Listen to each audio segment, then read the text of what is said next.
Hei, mina olen Kellu ja täna on mul proovida selline moka kohvimaitseline jook. Seda toodab üks suur kontsern nimega Rainbow ja Prismas on hästi palju Rainbow asju, nii et Prismast ongi see pärit.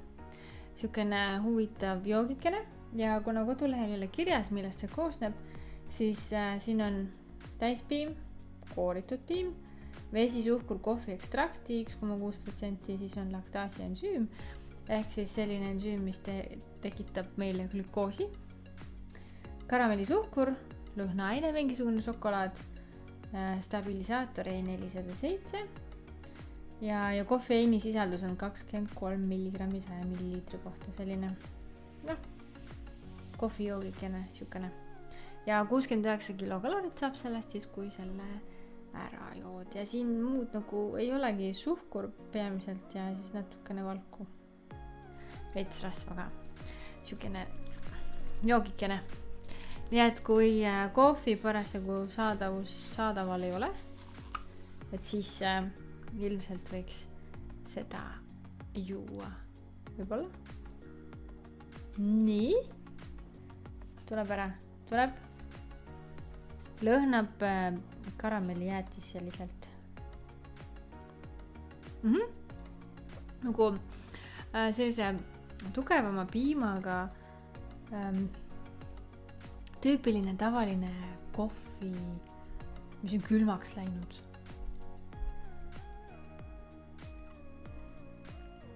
Ma arvan, et see petab ära küll.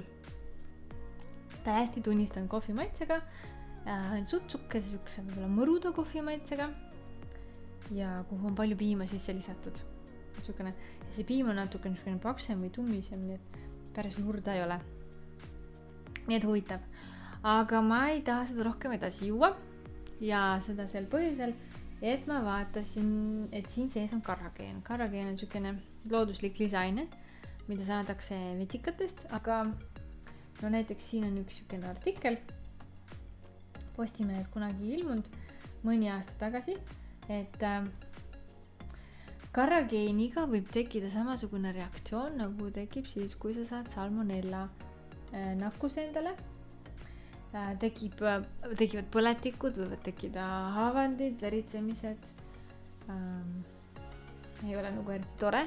Karrageenist muidugi räägitakse osaliselt ka, et ei ole nagu nii hullu, aga ma vaatasin, et kui on tegemist näiteks lõhustatud karrageeniga, et siis ta on Euroopa Liidus üldse keelatud ja me ei tea, kas ta on lõhustatud või lõhustamata. Seaduste järgi ma ikka loodaks, et see on lubatud aine, aga minu jaoks, kui ma sellist informatsiooni leian ja ollakse kahe vahel, siis ma pigem üritan selle oma menüüst jätta välja nii palju kui võimalik, ehk ma loodan, et kui ma seda ei söö, siis see minu tervisele liiga ei tee, sest isegi siis, kui sa sööd väljas ja mingite teiste asjade koostisesse võib olla, nii et ma tegelikult ei tea, kui palju ma seda endale päeva jooksul sisse söön, aga kui mul on valida, siis ma ei söö.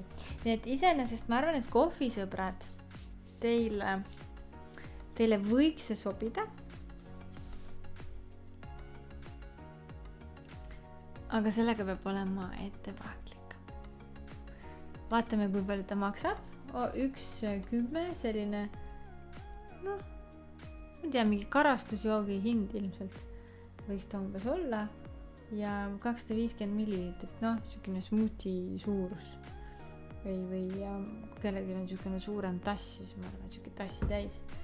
Ja nüüd muud ma ei leidnud, aga siin on need igasugused Fressad ja Starbucksi omad, need on enam-vähem samasuguse hinnaga.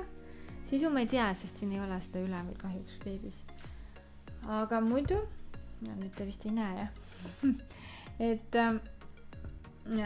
hinnad on sarnased kui sellel mokal siin siuke lugu ja koostist siis ma igaks juhuks ei kommenteeri, sest seda siin ei ole, ma enne vaatasin.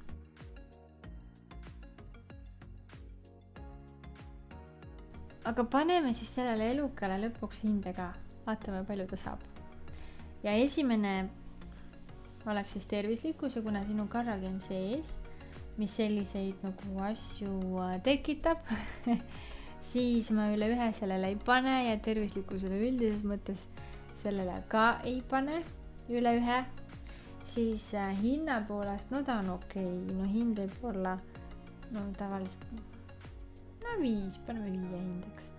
Ja siis maitse on tal siuke tavaline tüüpiline kohvikas. Midagi erilist ei ole. Maitse saab ka 5. Ei ole midagi põnevat, millest rääkida. Ja siis väärtus, noh, kuna tal on siukesed karrageen siin juba sees on, siis ma ei paneks üle 1 jälle. Kui ta on ohtlik, ma ei pane eriti kõrget hind, mis mõttega. Okei, arvutame kokku.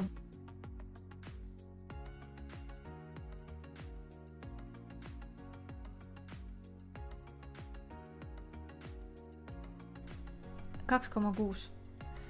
Siuke lugu. Nii et kohvisõbrad, vaadake ette, mis te sööte joote, sellepärast, et kui te asendate kohvi millegagi, siis siin võib olla ka mingid asju sees, mis tegelikult tervisele hästi ei mõju. Nii et ma hetkel nagu ei oskagi öelda, kohvi mingis mõttes mõjub hästi, mingis mõttes ei mõju, eks ju, me kõik teame seda. Aga kui sa nüüd selle kohvi asendad ja saad veel endale lisaks mingisuguseid asju siia, et see vajab natuke nagu mõtlemist. Aga uued põnevad maitsed varsti jälle. Näeme. Tšau!